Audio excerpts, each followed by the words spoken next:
Hello and most welcome to 2020 of the H series.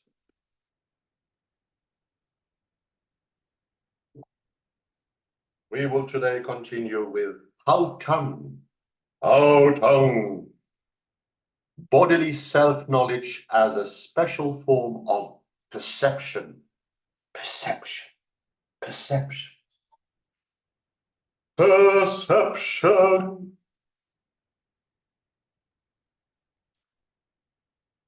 Hallelujah, did anything interesting happen in the year 2020?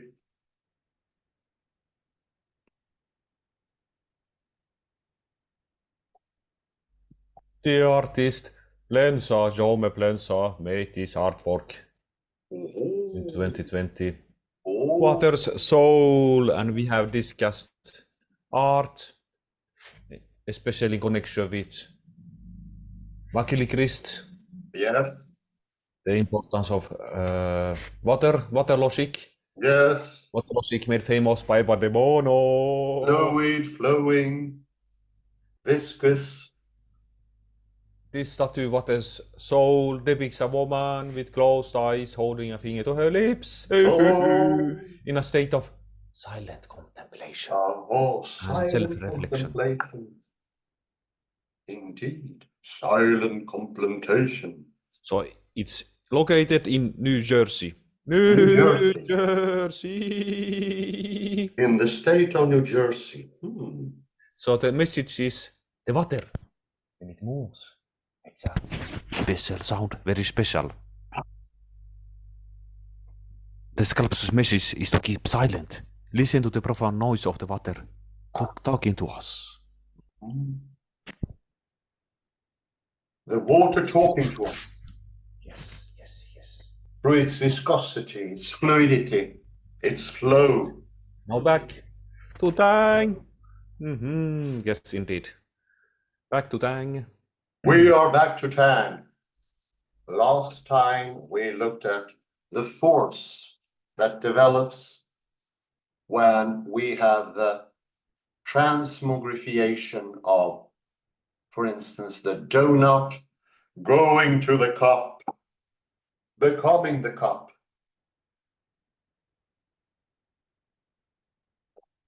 Or being the same as the cup.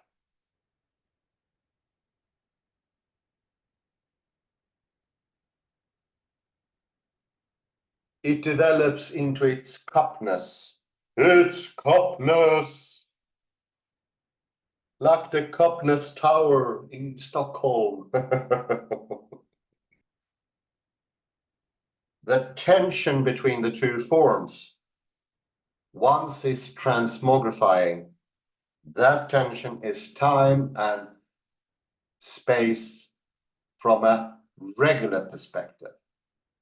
Yes, we are talking about the perpendicular orthogonal Cartesian coordinated space. What we usually call 3 dimensions.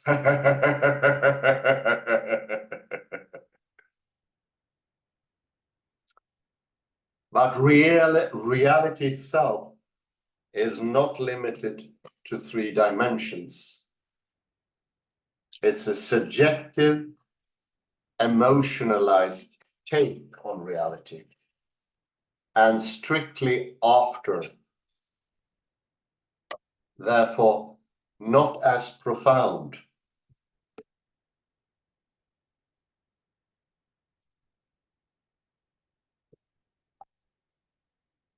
One could say that therefore causality as we normally see it, A causes B, and temporal linearity that we hold so high is actually derived from the pre-state. The pre-state.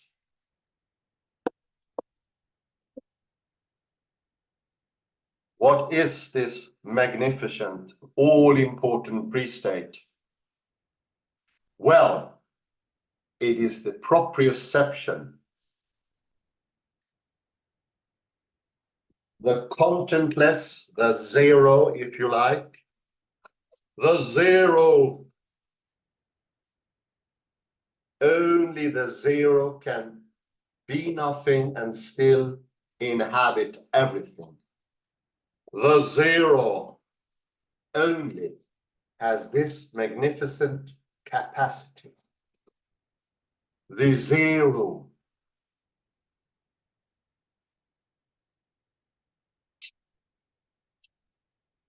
A unique ability.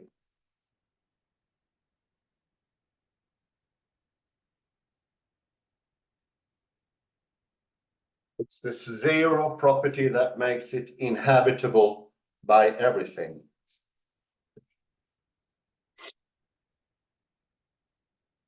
It can be all and nothing. It can be yes and no. It is the superposition.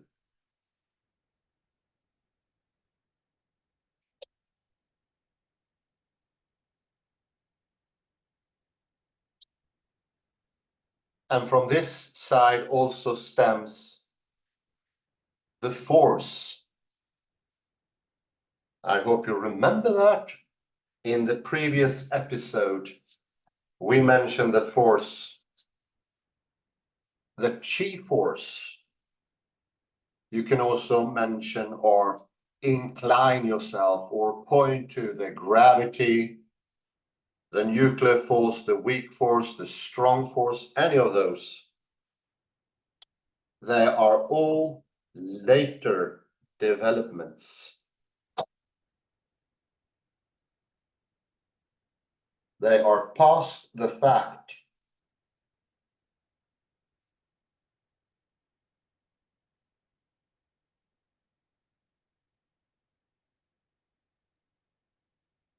First, you have the what they call in quantum mechanics the event.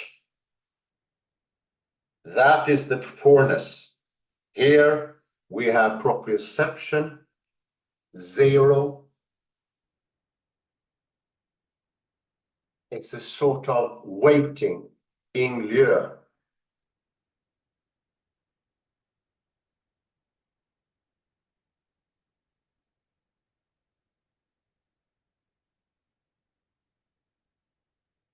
Before anything gets defined. Defined!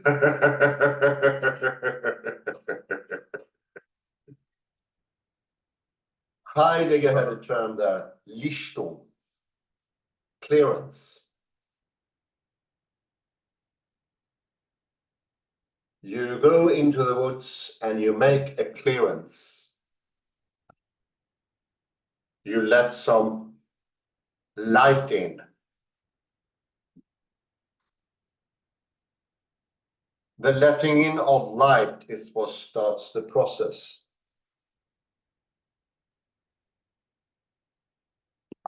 That is the proprioception. The flow that is becoming.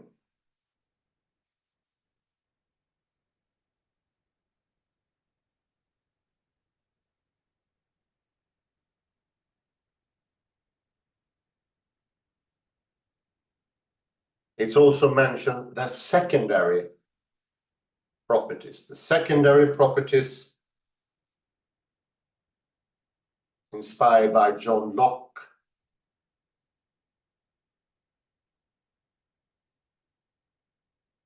Are not fundamental in the same sense. They come afterwards. This is what often is referred to as sense data.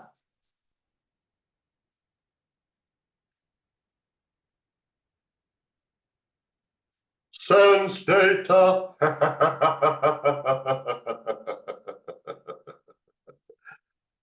Now it's fixed.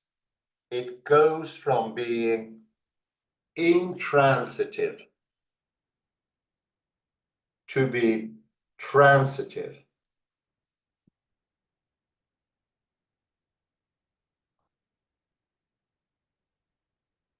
I also call that accusative. I hope that's correct in English. Taking an object. Now there has been something plopping off, or I think bodying off would be the most correct term. Something has bodied off. This bodying off, the secondary thing, is what the zero perceives.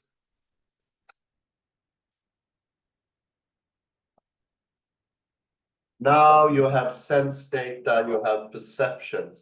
There is strictly a world out there.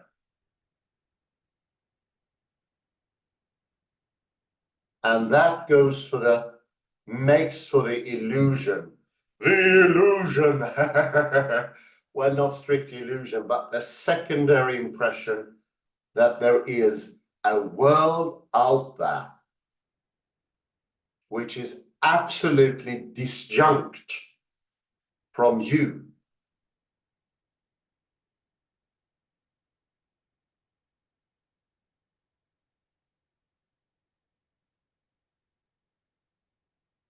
The classical model, if you like, where everything is situated in the orthogonal, perpendicular dimensions of Cartesius or Newton for that matter. The mechanistic idea that really isn't an idea. How true it might be, it is not really an idea.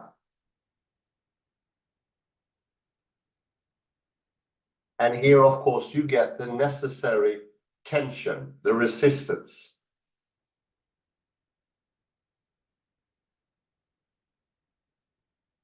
Resistant, why is that? Well, the object, the budding off, is a resistant. It takes effort to see, to feel, to hear, to smell, to sense. It's a work. I took a gander before this lecture yesterday to look into the readings of Stephen M. Koslin, who has done a lot of research. I will put in the name here. You have to remember it correctly. I think it's like this.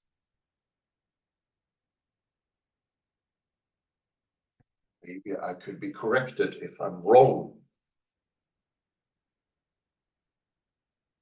Imagery, to image something, to understand something, you need to do the thinking. A larger object to visualize takes longer time.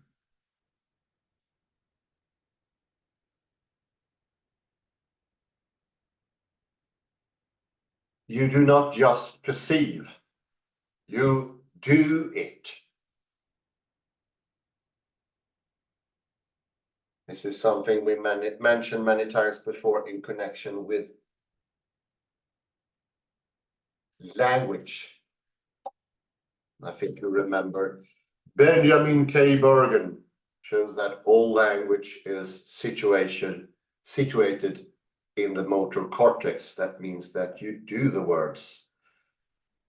When you say, I would run to the supermarket, you do actually a little bit of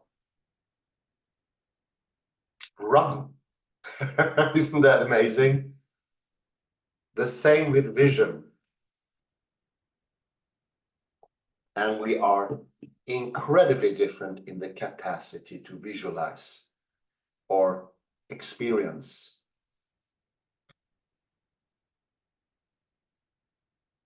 Fighter pilots are 10 times, that's 1,000% better at imagery, especially turning things.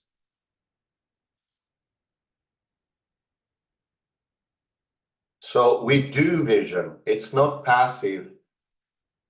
And maybe this idea of its being passive is part of the illusion, or the picture that held us captive, the theater that we are just sitting and watching, or the cave of Plato where we are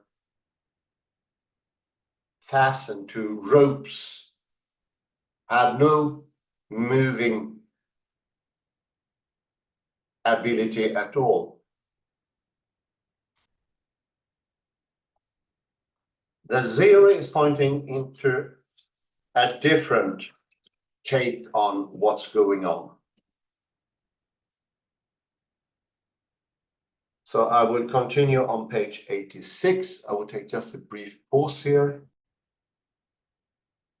We are now at page 86, second paragraph, under the quote.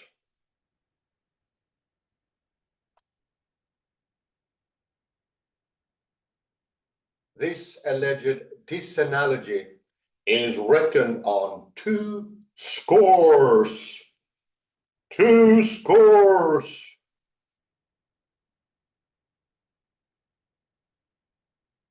I think we are on the wrong page.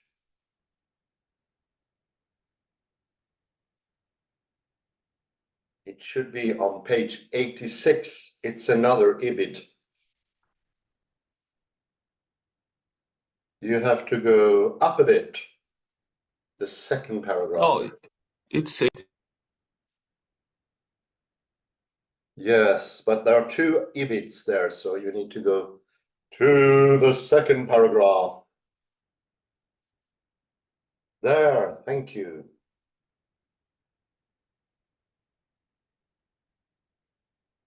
Let us first consider being located here.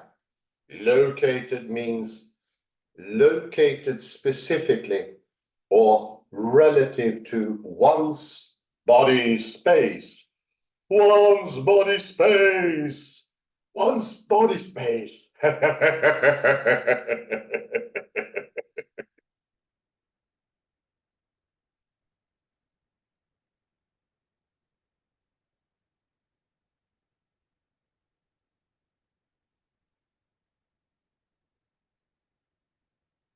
On this score,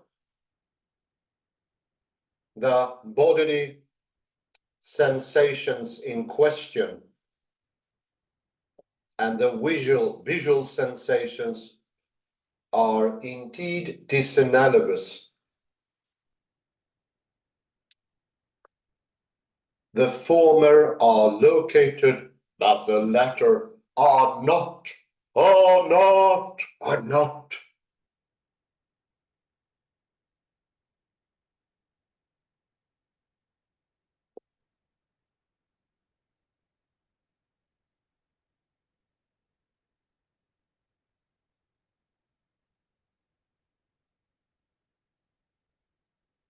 But there is perfect analogy with tactual sensations. Tactual sensations. Since these are located after the zero. These are also located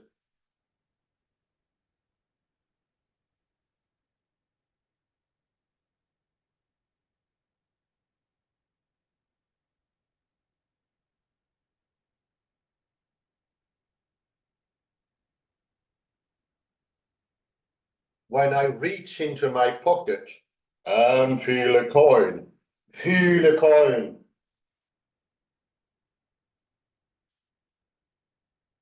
Are my tactile sensations not located in my hand?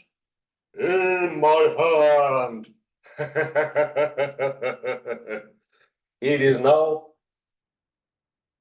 transitive.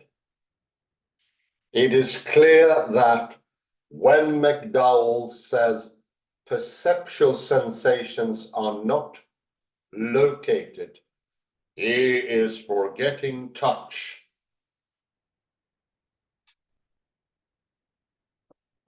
Touch is forgotten.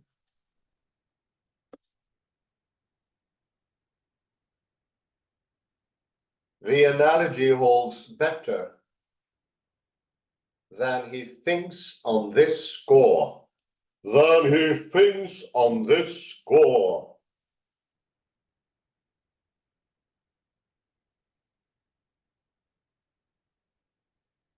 On the score also means 20.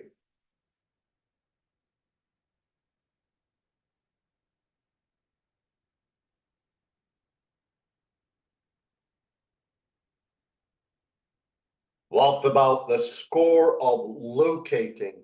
Of locating. Of locating.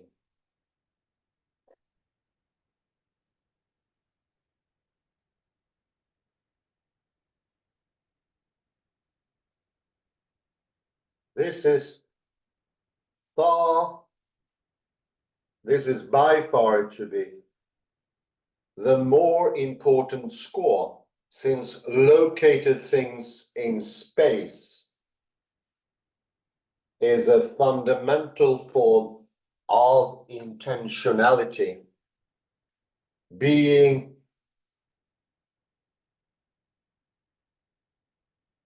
orientated toward the world, noesis and noemata, as Edmund Husserl would have it. Noesis, noesis.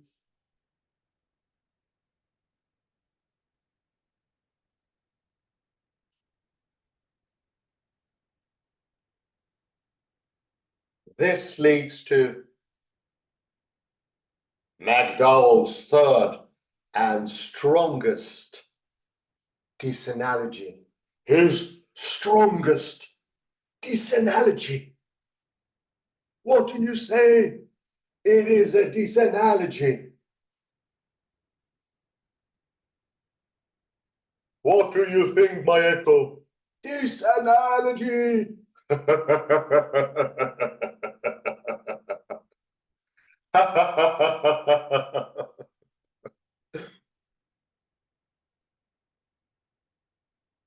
This opens into the most crucial disanalogy.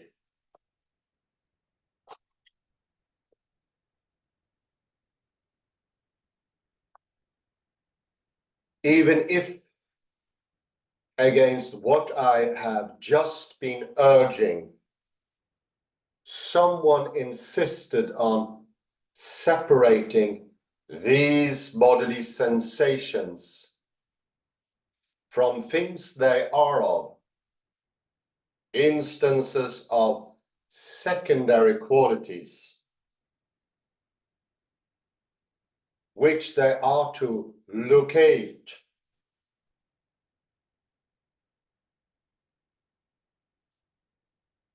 This spatial locating of the supposed objects, here, there, in this other place, which on a proper understanding is the spatial locatedness of the sensations themselves.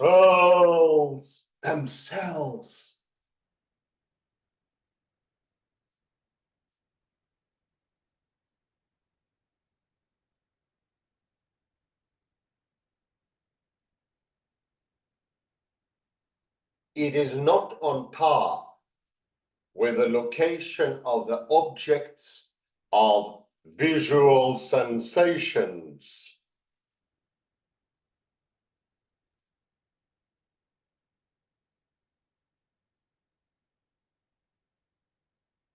Visual sensations. Come in, my echo. Where are you? Ellare.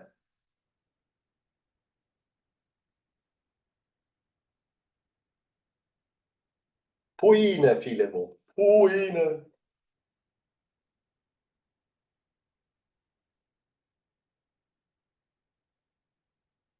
It is not that one knows where a felt tingle, say, is, independently of knowing how one's body is disposed in space. Disposed in space.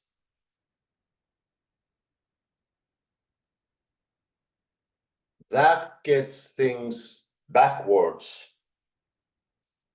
One locates these things, these sensations in space, only by locating them in one's body. Only the proprioception, when it's first and prominent, can do that. The importance of being zero. Yes, I made a pun with the importance of being earnest.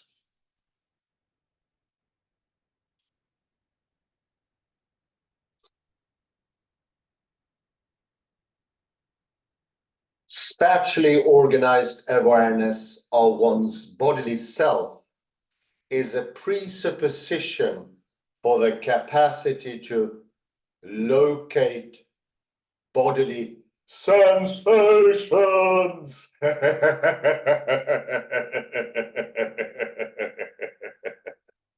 Not something enabled by that capacity. So it's the zero that brings everything forth, not the other way around. It's not the transitive that makes up the intransitive. No, the intransitive is more fundamental. It is also before. It is before. Before.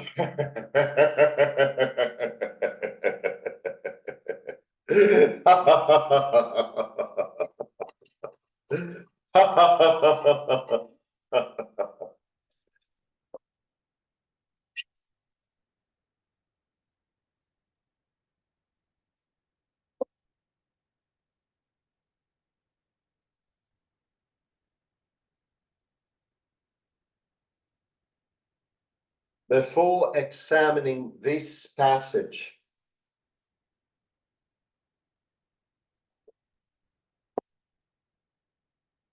I need to fix something misleading in it. Something that is misleading.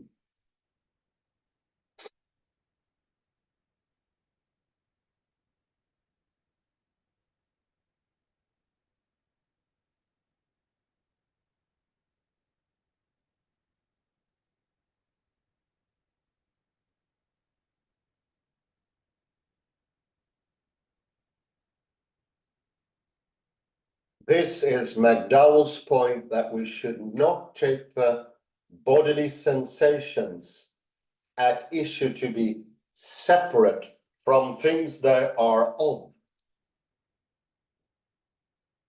which are really only their supposed objects. Their supposed objects, their supposed object, what they are. Once more transitive. Or in terms I introduced earlier, the objects of these bodily sensations are only internal objects, not independently existing objects. Not independently existing objects. No. Think of Carlo Rovelli. Carlo Rovelli. They are not independent to the budding off.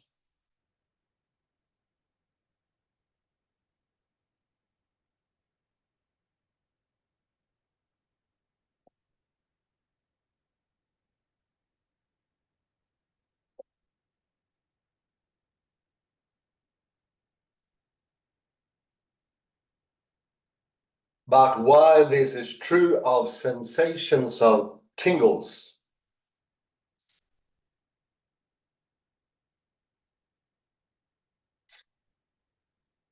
it is not true of sensations of pressure and tension. Tension! Tension! A great tension.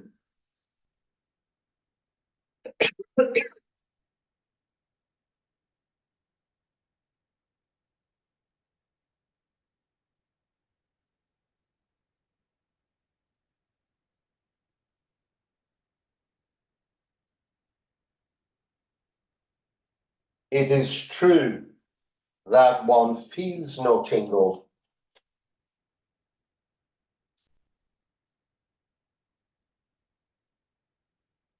There is no tingle, but one's arm, for instance, may be under pressure or intention without one's feeling so. Without one's feeling so.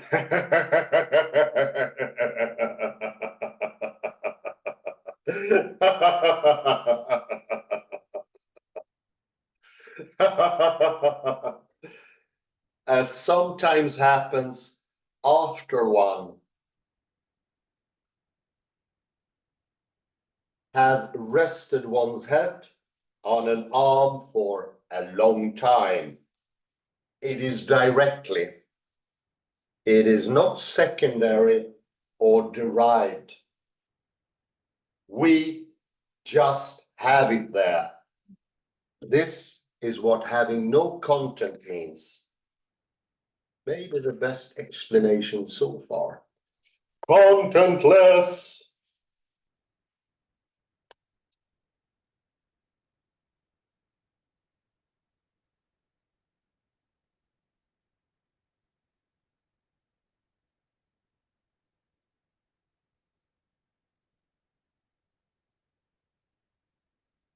It is misleading to focus on sensations of tingles alone, as McDowell does. As McDowell does.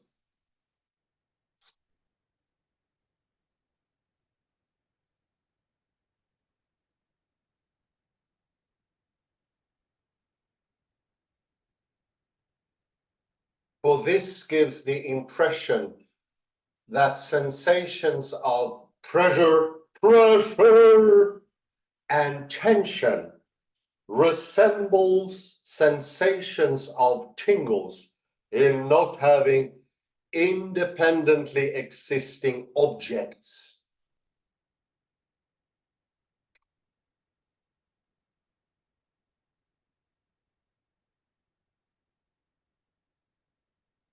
And it is merely for the sake of argument that we suppose there to be such objects for them to locate.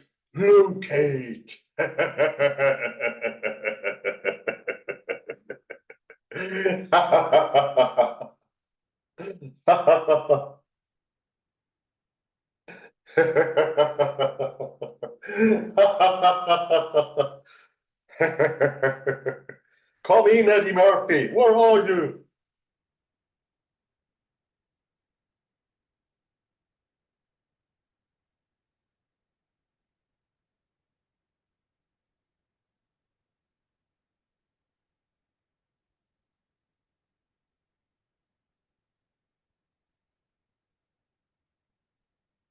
This is wrong.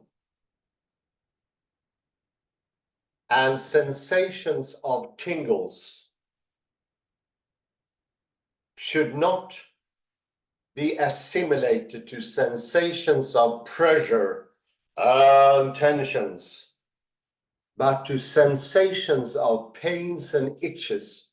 Oh, pains and itches. Oh, Finally.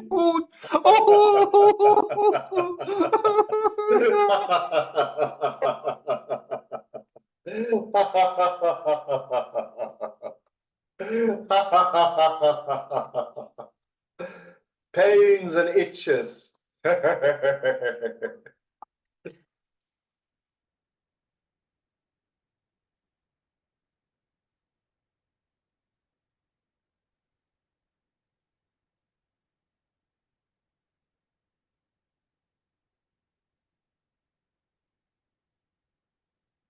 So we should remove tingles from the list McDowell inherits from Anscombe.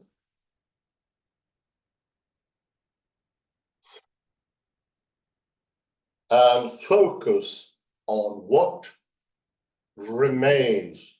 What remains?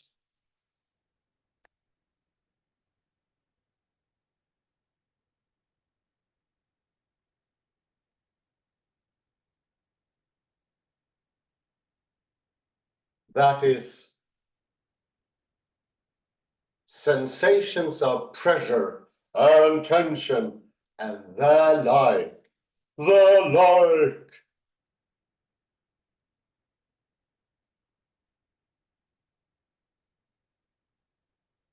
The like. The like.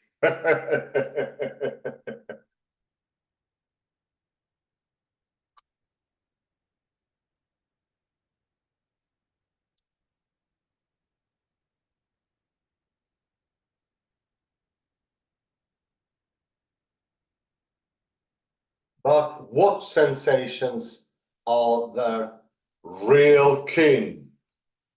Who? Cousins. Family resemblance.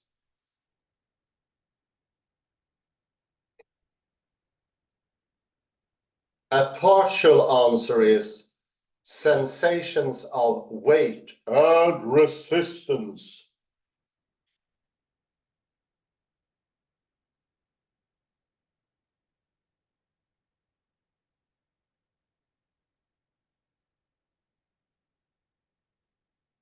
All these sensations of pressure, tension, weight, and resistance are sensations of force.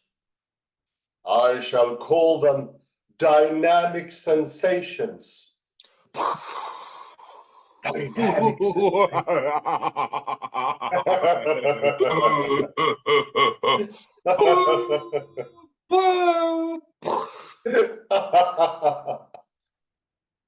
Here once more we have the chi force.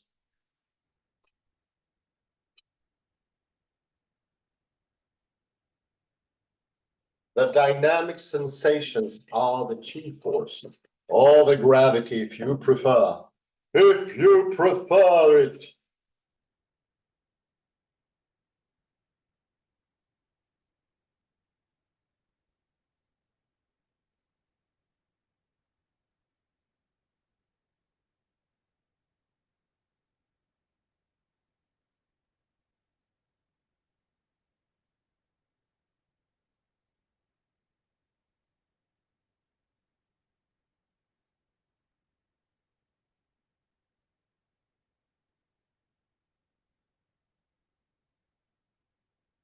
These sensations, with the help of a proper cognitive background, do locate independent objects. Independent objects.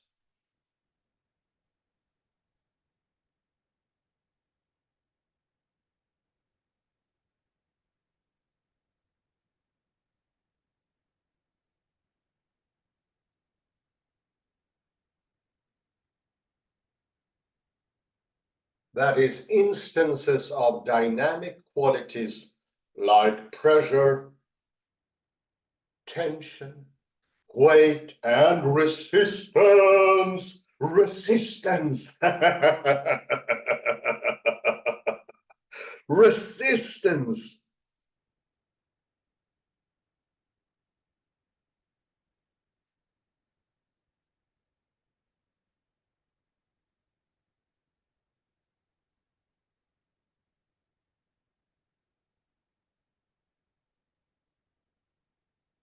It is true that these qualities are more usually located in extra bodily objects by touch.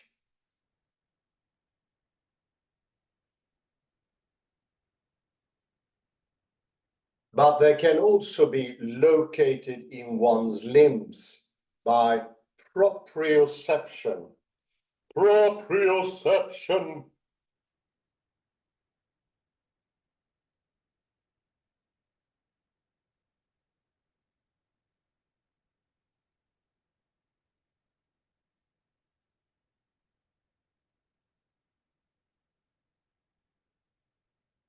This point may be obscure in contexts where touch and proprioception work in concert.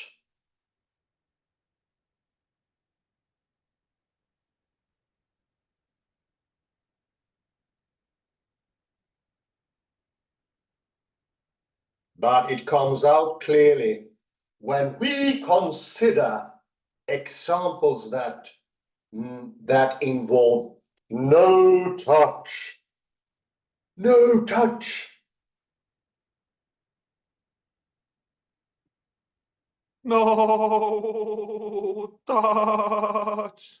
No touch. Yummy yum. No. No touch. No touch.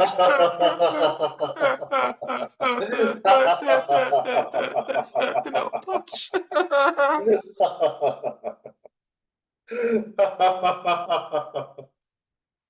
Very good.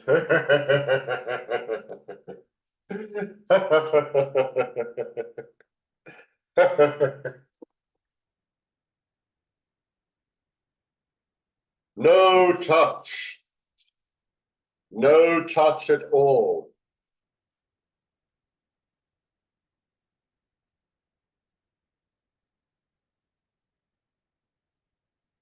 What can we do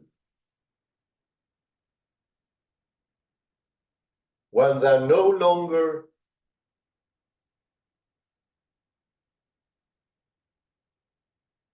is any touch? That's before the budding off, the making, and the going from intransitive to transitive.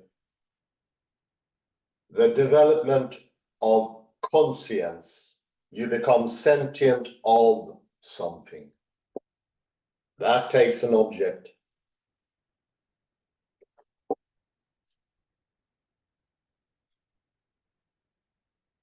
Thus, one may feel pressure in the chest when taking a deep breath, or in the nose.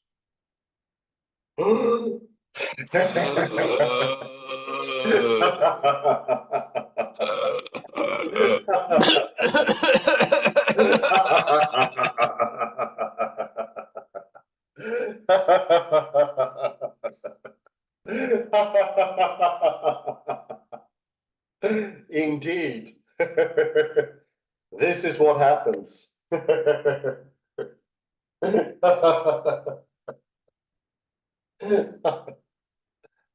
How great.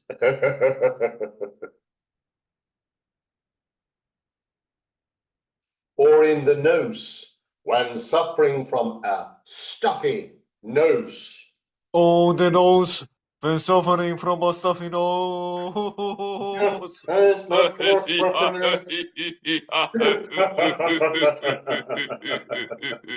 Stuffy nose.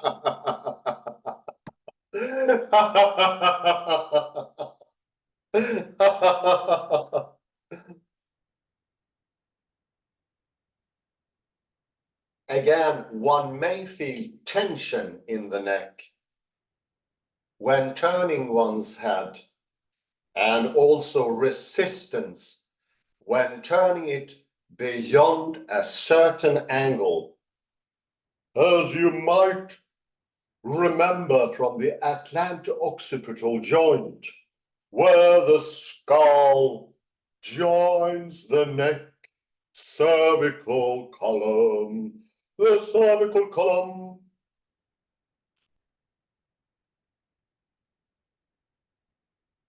And one ascends a flight of stairs, one may feel weight or resistance in the leg being lifted.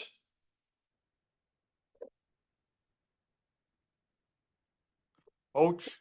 Oh. Ouch. Oh dear. What can you do?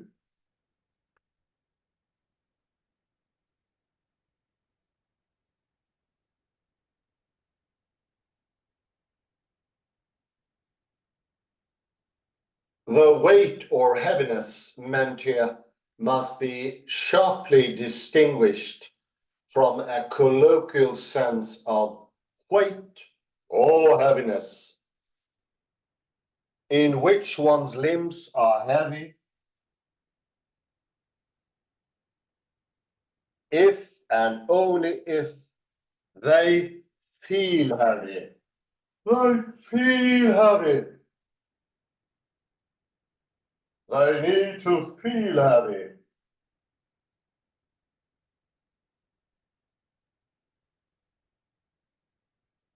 It is in the feeling of heaviness.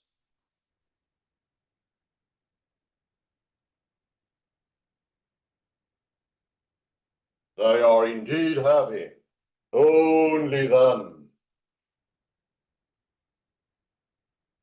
The weight or heaviness is an internal object of the feeling, the proprioception.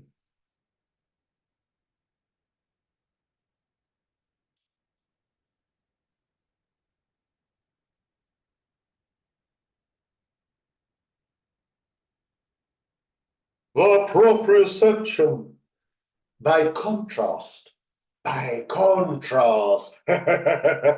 listen now. The kind of weight that is meant here is independent of the feeling.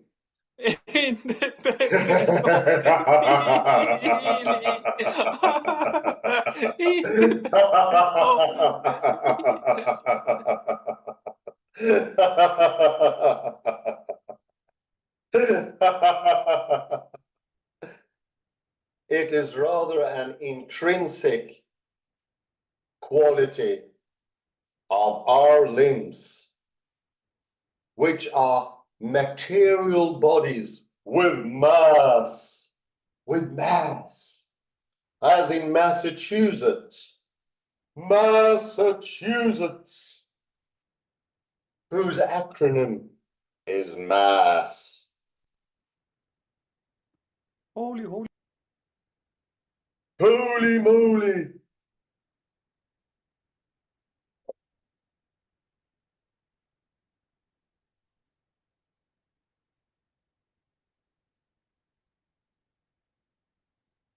Such bodies have this intrinsic weight because they intrinsically resist acceleration,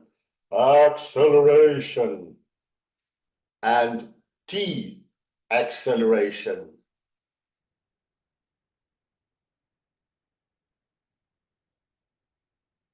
And they have this intrinsic resistance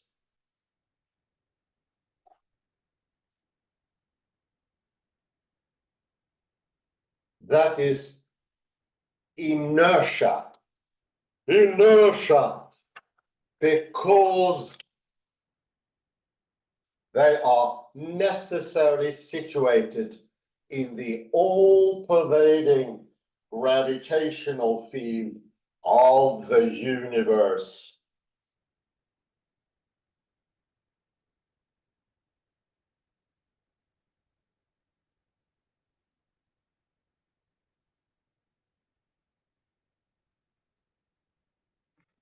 Universe.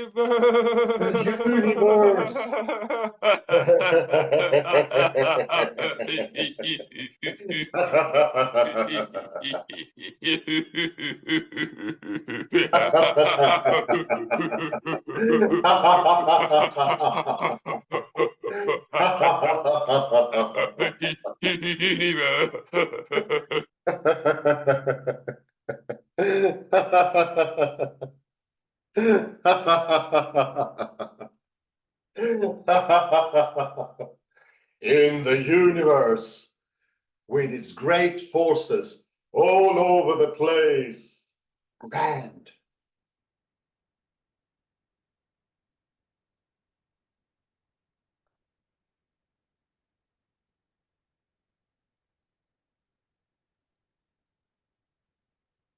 Now, if we look away from sensations of tingles and focus rather on the dynamic sensations, the dynamic sensations, the dynamic sensations.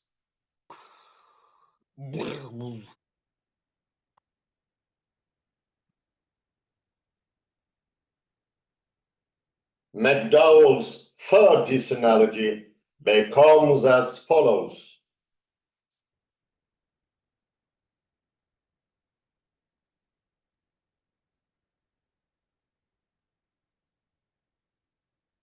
While dynamic sensations do locate instances of dynamic qualities in one's limbs, in one's limbs, in one's limbs, in one's limbs. This locating is still not on par with locating objects of visual sensations. Visual sensations.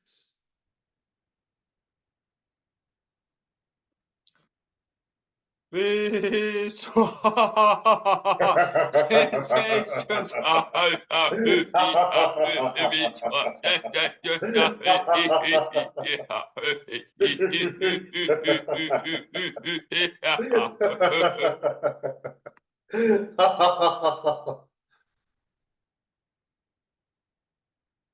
Because this locating of dynamic qualities presupposes but does not enable spatially organized awareness of one's bodily self. Of one's bodily self. Bodily self. Bodily self.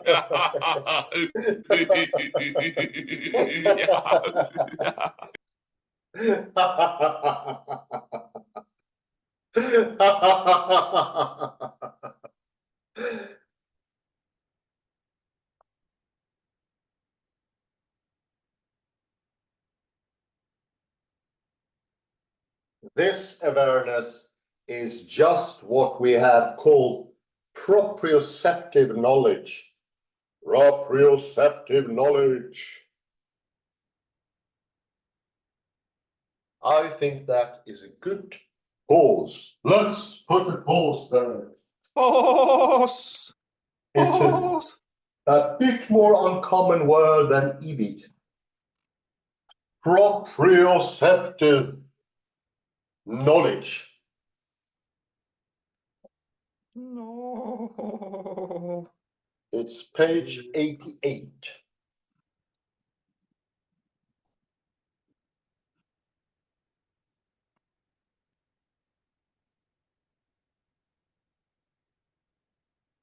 It is page 88.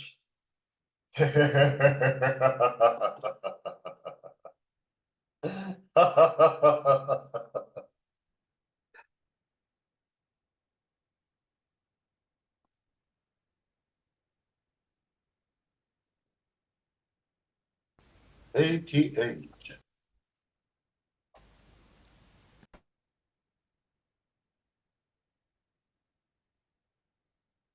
So once more we straddle into the zero, the proprioceptive zero, that contains nothing, it is contentless, but still it has everything, everything.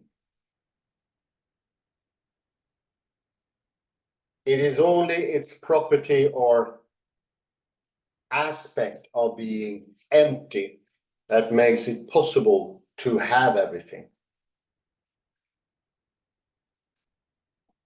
It is important to understand that that very capacity is a sine qua non for harboring everything or nothing.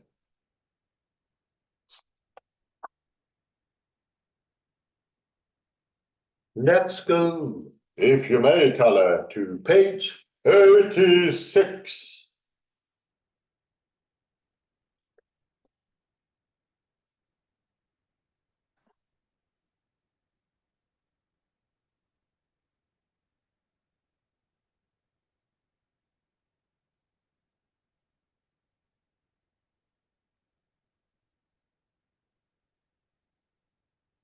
And here on the second paragraph, we can read about the two scores. Scores also means 20. And I think that is no coincidence. Very important to remember. Also means 20. 2 scores and 40 means 44 years old. It is, this analogy has 2 scores, being located and locating, the act of locating. I would say locating as a sort of adverb or verb, so verbal, action-like. That is the movement from being a circle to the budding off. When something more comes out of the circle, it goes from being transitive to being intransitive, sorry, very important. Intransitive, taking no object. And then this is the budding off. I don't know if I can show it on the whiteboard. I put a whiteboard in. Let's see here. White. whiteboard.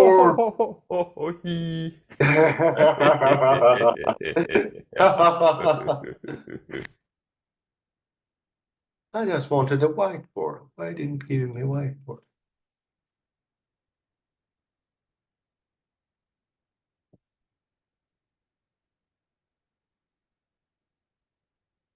So we have the zero. Oh God, it's very hard to draw with a mouse. I need to sit down.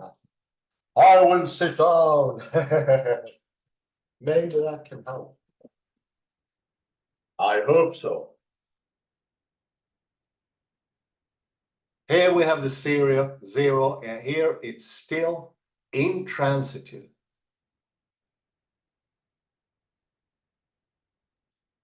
And then we have the stretching, which in between the two things that are entangled. Remember that they are entangled. Anton Seilinger, Clauser, and Specht, they are entangled. And that is the budding off process. And it begins like this. I think initially I should take this away. What? Everything disappeared.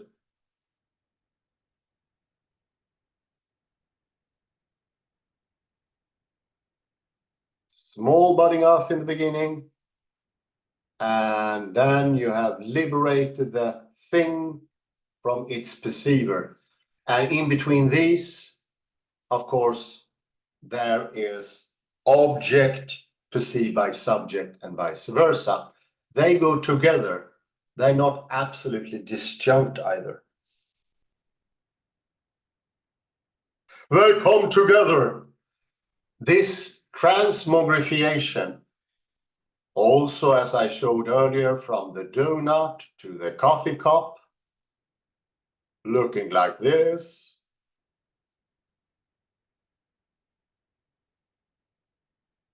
These two are entangled. When you stretch them out, so to speak, you get localization as well. In the perpendicular, I'll write the Cartesian network here, orthogonal x, y, z. And this belongs here in the after position. Here, you still have the superposition. Sorry about a terrible drawing. I hope you get the drift. They are stretching from each other. I can take help of the camera here. They stretch from each other, budding off. Not in the beginning. They stretch, which is also the distance between here. Those things are entangled because they are actually the same. Stretch, you get the force. You could call that force the chi force or some of the other. The nuclear force, the strong force, the weak force, or the gravitational force. All of them. Those are the forces that, thanks to the development of distance. So in distance fabricating itself, you get this force. And all of a sudden you can locate in the intransitive state. In the transitive state, you can locate, you can have the object in a particular position in the perpendicular orthogonal x, y, z. X, y, z, y, z, and not x. And this is also going from one to the other. I hope I'm pointing in the right direction here. I hope so. I should point that way. No, this is the direction. Confused here.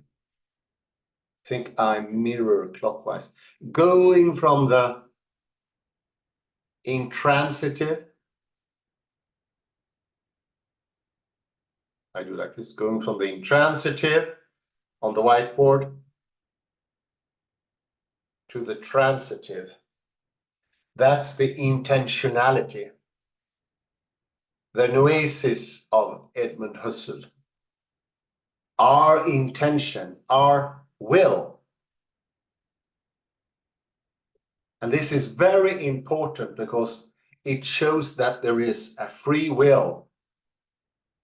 It disappears if you only look at what happened afterwards in this side, in the transitive side. Because then everything looks completely fixed and located. And you get this causal order as well.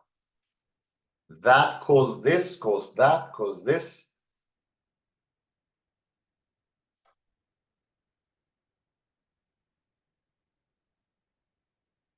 And of course, you also get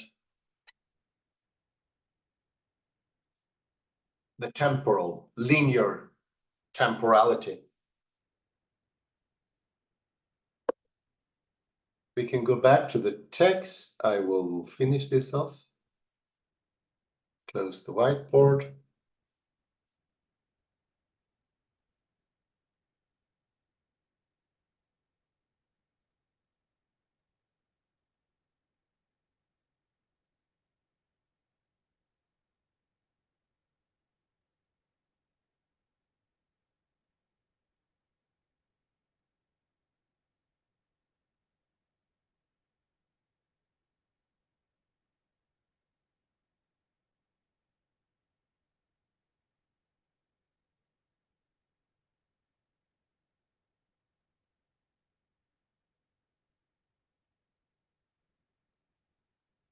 So that is the score of locating. The locating tendency.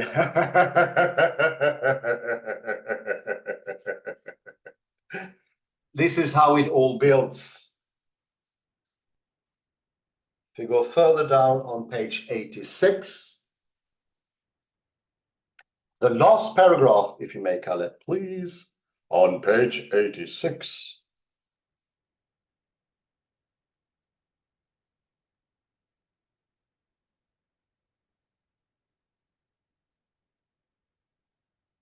I think you now have page 87. You need to go a page up. If you could, please, Kalle. One page up. I'm just going to read one little sentence You there. did say 87. Oh, 86. There, yeah, perfect. I introduced earlier the objects of these bodily sensations are only internal objects, not independently existing objects. When we read internal, this is before the budding off. They are still within the zero, so to speak. They are nothing, contentless.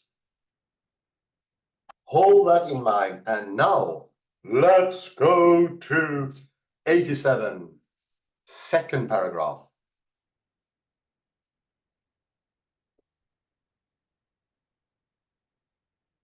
At the end here, very important pointer.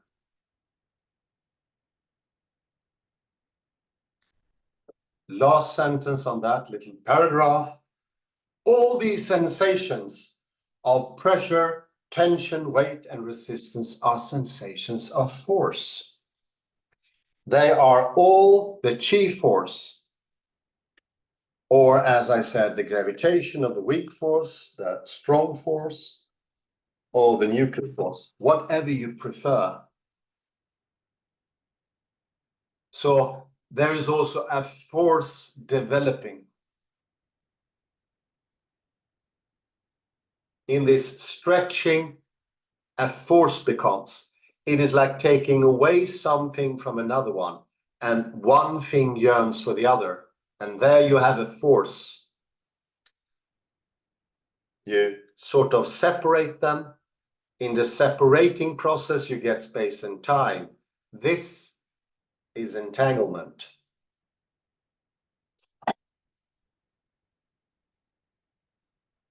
Budding off, they are always connected. Not really in ordinary Cartesian space, but they are always connected in the before. The before is forever. It's a bit odd, but that's how it works.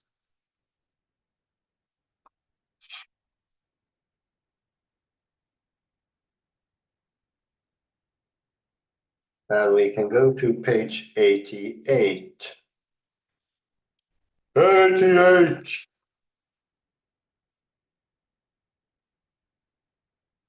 This is also where we ended, proprioceptive knowledge. The last sentence I read of 2020.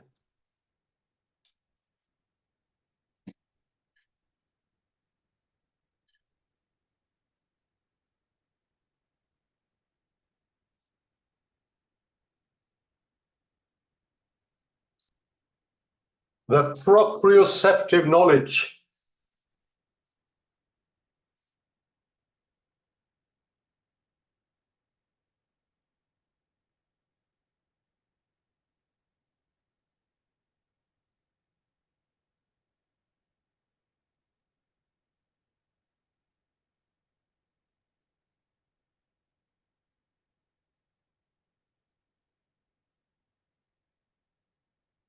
So here you have it in a nutshell, so to speak. The proprioceptive knowledge is the zero, it is the before, it is what is transitive before taking an object. You get this stretching, or as I also call it, the budding off. One little thing that you can feel, and this could be the touch, could begin with the touch. And this is actually the first little seed, the trace, if you like. I think you mentioned trace earlier on, Kalle. I think that's quite apt. It's almost like a trace that isn't anything. An untraceable trace. Afterwards, when everything is settled and done, it will be something.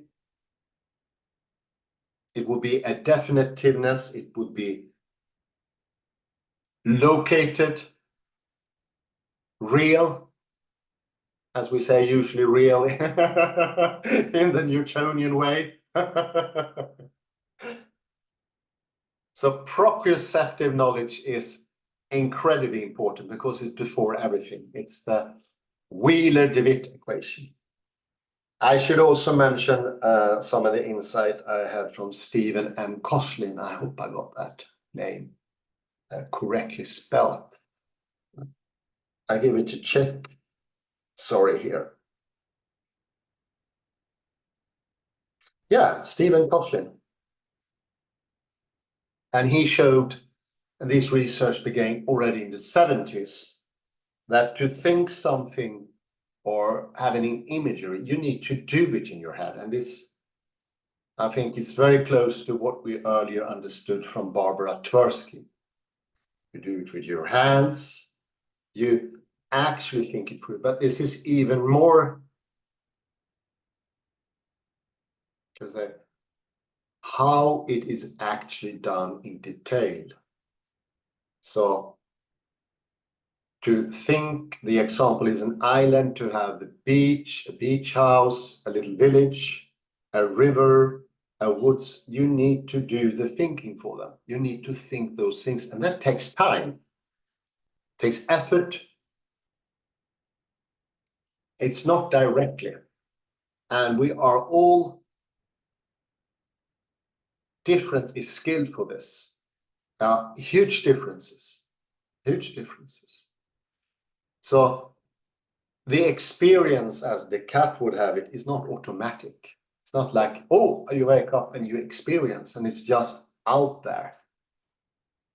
Somewhere transcendentally in the Platonic world. So I don't have to do anything to snook. Now, you can see it here. I don't have to do anything to see this one. Wrong. I have to do plotting. Plotting is mean pointing out points, the endpoints. Need to turn it in my head and so on to use it. It takes effort. We're not equally skilled on that. And that is actually thinking. Kalle, please come in. Welcome, Athens. Thank you. Page 87. We were already on page 87. The last sentence. No, not the last sentence. This phrase about Phrase. tongues writes, this is wrong, and sensations of tingles should not be assimilated to sensations of pressures and tensions, but to sensations of pains and itches. Let me go to footnote 15 here. I am waiting here a reference to neuroscience literature, some reference, but I don't know if I can find such a reference. He refers to a certain Martin from 1995, and Tang criticizes this Martin for denying the distinction between internal and external objects. And this is all the problem with Tang's text, as I see it, is that there is this he sees sharp divisions between things. But remember, Wittgenstein's family metaphor, there are never sharp distinctions. No. And there are no either any independent things, can never be any independent things. independent of feeling, you see this phrase. So let me go now, since it refers to Martin. Let me go to this Martin and see what he writes. Good old Martin. What do you know about this Martin? Nothing. Not much. I don't like, I have a new PDF format and I don't like it because it doesn't really work as it should. Let me see. Yeah, it's an odd program, that. Yes, so he refers to Martin. Where is this Martin? There is no bibliography. Where is the biography? Let me see. Here. Who is this Martin? Bodily awareness, a sense of ownership in the body and the self. Is it? It's Michael Martin, and his article, Bodily Awareness, a sense of ownership. Who is this Martin? Is he a neuroscientist? I don't know. I don't know. Let's look him up. Because that's what I'm missing in this paper. Since he speaks about the body, you should find a reference to medicinal studies or neuroscience studies, but I don't find it. This is Michael Martin is a very common name. Let me see, where did we disappear? But you can look up Stephen M. Koslin instead. I don't know if it works with this PDF program. I can bring it. I can. No, Stephen Koslin, I already looked him up. Oh, did you? I took the liberty to borrow his book, and he is more on par with quantum mechanics and entanglement. You seldom find that within academia. I've come across it a couple of times, I think. But everything, as you say, everything is entangled, of course. It's all strictly connected. And this budding off, it's not in time. It's before time and space, which is so odd.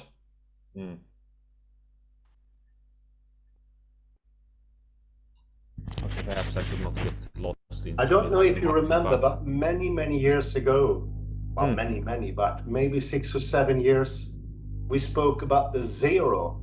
Do you remember that? Yes, absolutely. So this zero is once more resurfacing. The contentless that can have everything and nothing. Absolutely. Michael Martin actually knows what he's speaking about. He's not only a philosopher, but he also works in mental philosophy.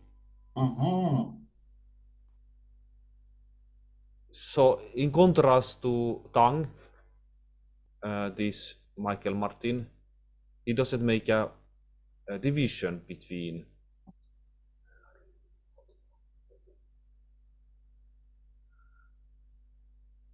this PDF is an invention of the devil. What did you think about the budding off? What do you mean? The budding off, that first you have, I'm going to stop the video again. First that you have that zero, the circle, as I use the circle. It doesn't have to be a circle, of course, because it looks like a zero.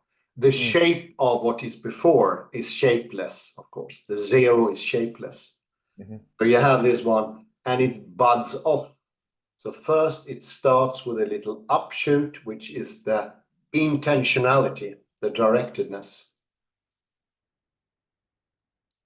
No, it doesn't convince me, I have to say. I prefer the idea of Qigong ball. So you have, as the origin of everything, the Qigong ball. So the both sides of the Qigong ball come in existence at the same time. And Yeah, it's the same thing here. It's simultaneous coexistence. So the thing that gets budded off when you get an object, which is takes an object, they are both there simultaneously. So you both have the zero, the nothing, and then you have the transitive function at the same time. Isn't that's what makes the force? This is why I use the T-force. No. It sounds a little bit complicated. I prefer my Anscombe. And the distinction between transitive and intransitive, it doesn't make any sense to me. It sounds complicated, more complicated than it needs to be. Well, if you think, yeah. But this goes to show why there is objects. There are no objects in quantum mechanics, for instance. It's before objects. It's in the proprioception. Afterwards, so to speak, not temporally, not chronologically, not according to chronos. No. Not in the superposition. Not in the superposition. Yeah. So in the superposition, you don't have objects, you don't have time, you don't have space. Okay, you might have a cat there, also a dead cat at the same time. Now, I want to finally comment on this paragraph. One might see much more just by turning one's head. And can you feel anything?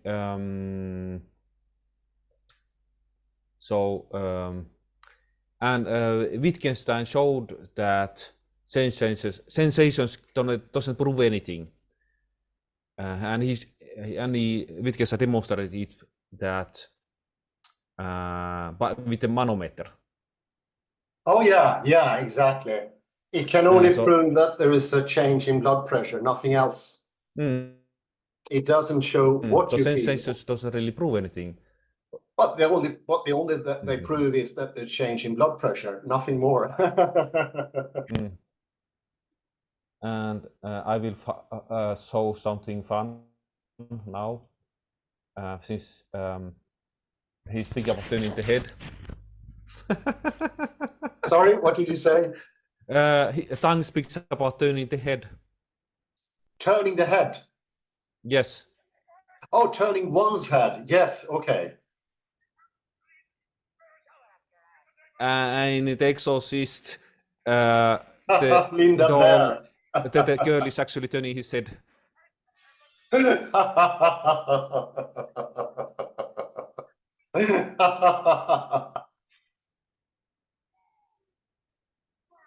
Can you put it on? No, you can't do that.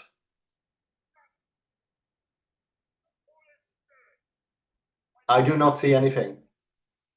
You don't see anything? No, because you had this PDF instead, Kalle. You need to take it away. Why didn't you say anything? Okay, how can I know it? I thought it took some time for you to get it up. So do you see it now? No, yeah.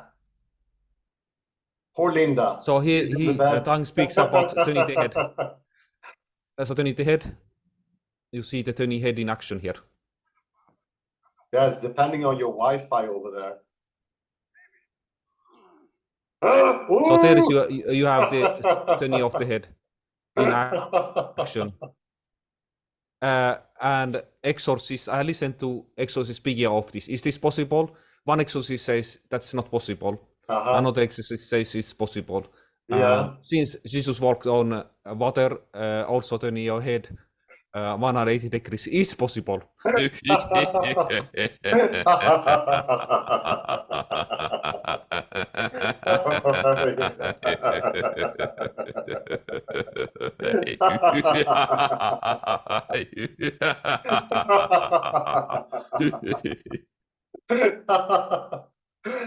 good, Kalle. I like that ending.